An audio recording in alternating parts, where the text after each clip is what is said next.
I stayed silent for years, not because I had nothing to say, but because I believed time would speak for me. Today, at 62, I understand silence can sometimes let others shape your story faster than truth ever can. This isn't about Hollywood, headlines, or winning public sympathy. It's about context, about what happens behind closed doors when there are no cameras, no social media clips, no applause. My marriage didn't collapse in courtrooms or headlines.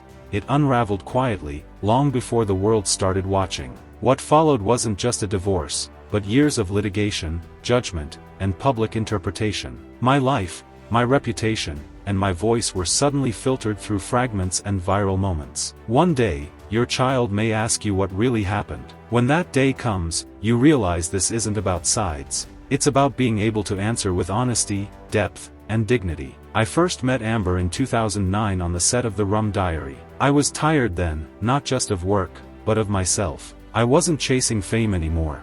I was carrying the weight of years lived too loudly. Amber entered that space with intensity, curiosity, and a confidence that felt refreshing. She didn't treat me like a legend, but like a man. We talked about books, music, silence, the spaces people hide when the spotlight fades. There was no rush at first, just connection. When we met again years later, that connection deepened quickly, maybe too quickly. I mistook intensity for compatibility.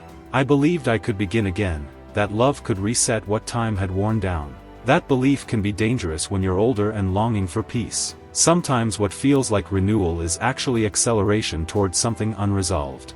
As our relationship progressed, subtle tensions emerged. Small disagreements felt heavier than they should have. I began to feel cautious in my own home, not afraid, but guarded. Silence became my defense, though I didn't yet understand its cost. I told myself this was normal, that two people from different generations needed time. But unease has a way of repeating itself when ignored. When I proposed in 2014, I believed marriage would stabilize us. Instead, it magnified everything. Marriage doesn't erase cracks, it exposes them daily. After our wedding in 2015, the intensity increased. Words were weighed. Silences misinterpreted. Even retreating into music or painting felt like withdrawal to someone who needed constant engagement. I wasn't trying to disappear, I was trying to survive emotionally. The home that should have felt safe began to feel unpredictable, and I didn't yet know how to name that reality. By late 2015, the relationship had become exhausting. Not explosive, but heavy. Arguments weren't about resolution, they were about control of narrative. I stayed longer than I should have because commitment means something to me.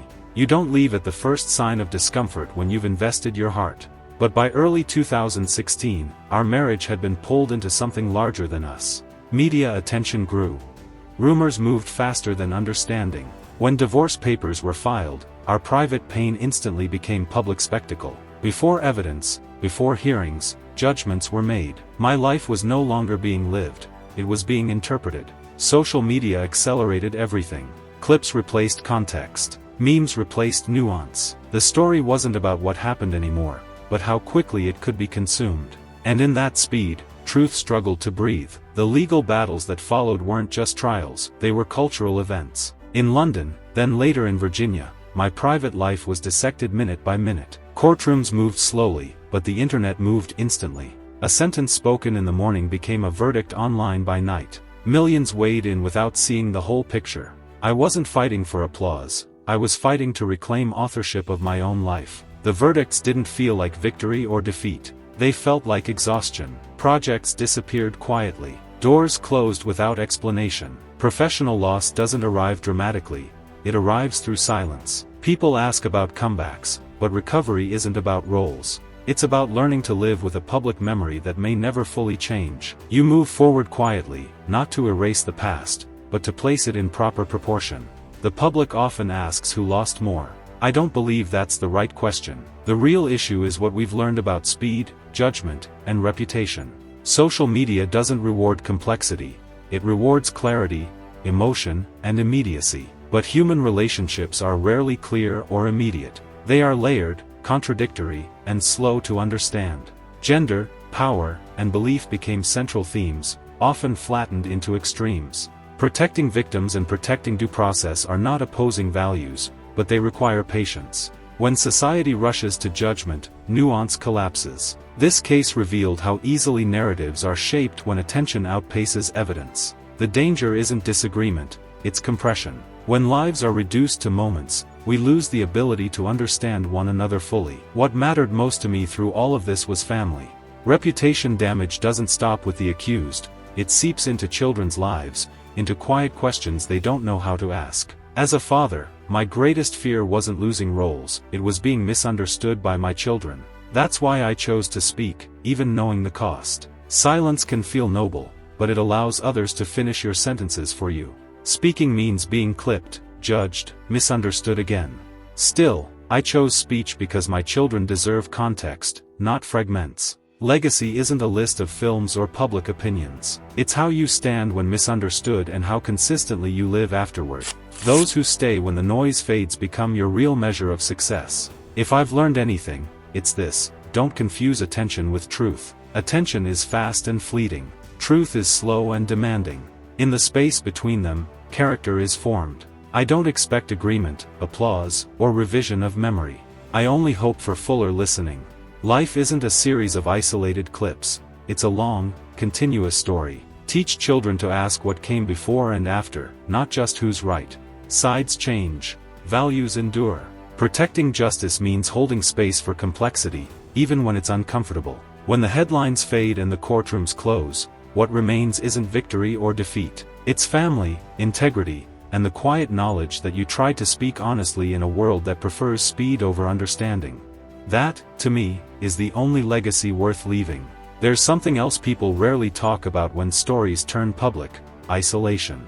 Not the dramatic kind, but the quiet disappearance of normal human connection. Friends hesitate before calling. Conversations become careful, filtered. You can feel people measuring their words, worried that association itself might become a headline. I learned how quickly confidence can be replaced by caution, how quickly loyalty can become silence. That kind of isolation forces reflection. You either lose yourself to bitterness or you slow down and rebuild from something deeper. I chose the latter. I learned to sit with discomfort, to separate who I am from who I was portrayed to be. Fame doesn't prepare you for that moment. Age does. When you've lived long enough, you understand that public approval is temporary, but self-respect has to be permanent. And rebuilding doesn't start with clearing your name, it starts with remembering it. There is something people rarely talk about when a private life becomes public: time. When your name appears in headlines every day, your life feels frozen while the world keeps moving. You begin questioning yourself, wondering whether you are truly the person being described.